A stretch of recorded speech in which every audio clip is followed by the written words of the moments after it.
Hello friends, welcome to Learn One. In previous lecture, we have learned the practicals of comparison operator in Ruby. And today we will learn about the theory portion of bitwise operators in Ruby. Here in a screen, you can see the list of bitwise operator.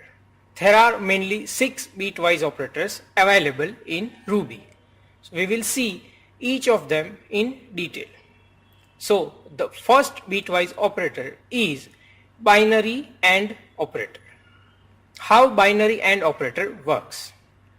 Binary AND operator copies a bit into a result if that exists in both. Next operator is binary OR operator.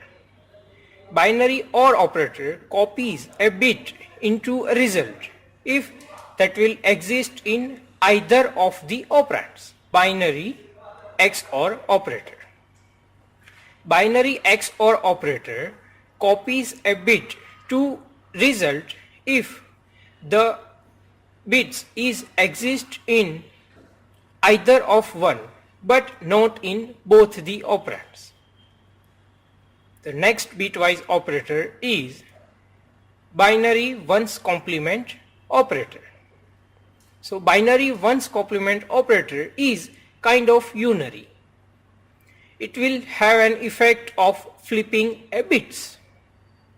The next operator is binary left shift operator. So how this left shift operator works? So binary left shift operator will shift the bits to the left by the bits that are specified on the right hand operand. For example, you have 6 bits available in your left operand and you want to shift 2 bits to the left side of left operand.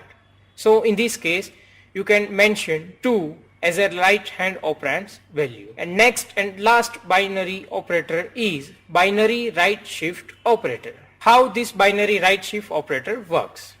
This operator will shift the left operand's bits to right side by the bits specified into right operand. For example, I have specified 2, then 2 bits been shifted to right hand side of the left operand. In next lecture, we will learn the practicals of AND operator in Ruby.